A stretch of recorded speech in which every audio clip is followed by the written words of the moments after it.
All right, welcome back. So in this explainer, we're diving into some of the most foundational promises in the entire Bible, and we're going to kick things off with a pretty provocative idea. Okay, so let's just jump right in. Think about this for a second.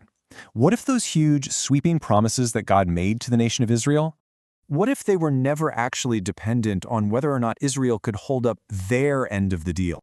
Yeah, that's the big question we're tackling today. What if the whole plan, the people, the land, the blessing to the world, what if it all rests entirely on God's own oath and not on Israel's performance at all? So, to get to the bottom of this, we've got to go way back. Right back to the beginning, to these unbreakable oaths God swore. It all kicks off with Abraham, right? God takes him outside under this incredible night sky and makes a promise that is just mind-boggling. He says, your family is going to be so big, it'll be like trying to count the stars. But here's the thing, it's how God seals the deal that changes literally everything. Okay, now this is where things get really weird, but also incredibly important. They do this ancient covenant ceremony, and in their world, when two kings made a deal, a binding treaty, they would walk down this bloody path together. And what they were saying was, if I break my end of this deal, let what happened to these animals happen to me.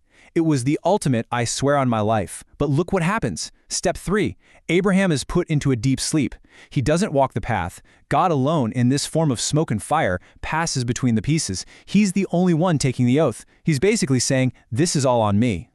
And that right there is what's known as a unilateral covenant. That's just a fancy way of saying it's a one-sided deal. This isn't a contract between two equal parties. Nope, it's a one-sided, unconditional guarantee. The whole thing hangs on God's faithfulness, not Abraham's. So this incredible promise really boils down to three main things: a people, countless descendants; a land, a specific physical place on earth; and a blessing, one that would eventually reach every nation on earth through them. And the key thing to remember? All of it guaranteed by God and God alone. And you might think, okay, that's amazing, but maybe that was just for Abraham. Nope, centuries go by, and then God doubles down on this very same kind of unconditional promise, this time with King David. And you've got to pay attention to the exact words here. God doesn't say, your throne will be established if your kids are good. There are no conditions attached. He says, your throne shall be established forever, period. This is an eternal, unconditional promise. We're talking about a dynasty, a kingdom, and a throne with absolutely no expiration date. Okay, so fast forward a bit. What happens when Israel, when they inevitably fail? They're disobedient, they get sent into exile. You'd expect the prophets to show up and say, well, that's it, folks. The deal's off, right? But that's not what happens. Not at all. In fact, they do the complete opposite.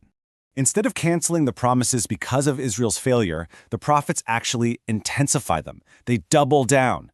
You have Jeremiah talking about a literal, physical return from all the lands they were scattered to. Then you have Ezekiel with that famous vision of the dry bones, an entire national resurrection. And Amos records God saying he's going to plant them back in their own land so firmly that they will never again be uprooted. So you see the pattern here, right?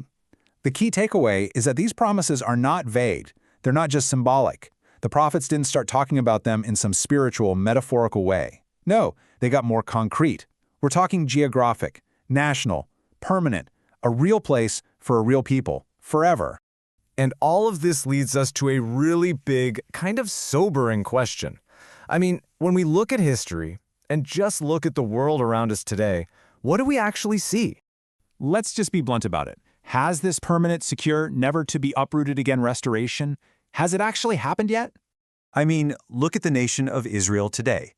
Do we see a people who have, as a whole, turned in faith to their Messiah? Are they living in that promised peace and obedience under his rule? And let's get even more specific.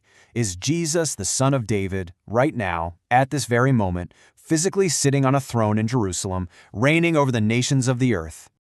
If we're being honest with history and with what's happening right now, the answer is pretty obvious, isn't it? No, not yet. The things God swore on his own name would happen, they just haven't happened yet in their fullness. So this kind of leaves us at a fork in the road, with two main ways to look at all this. On one hand, you could say a promise is a promise.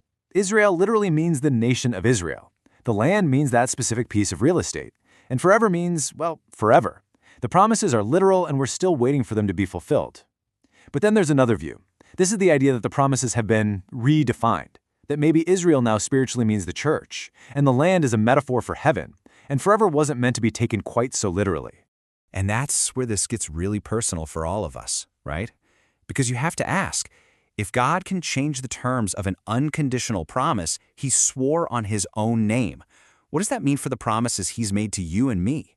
I mean, how can any of us feel secure in any of his promises if the definitions can just change over time? You know, this isn't some new debate we just invented. The Apostle Paul saw this coming a mile away. He knew that people would look at Israel's rejection of Jesus and ask these exact questions, and that's why he tackles it head-on in his massive letter to the Romans. And Paul just lays out this incredible argument.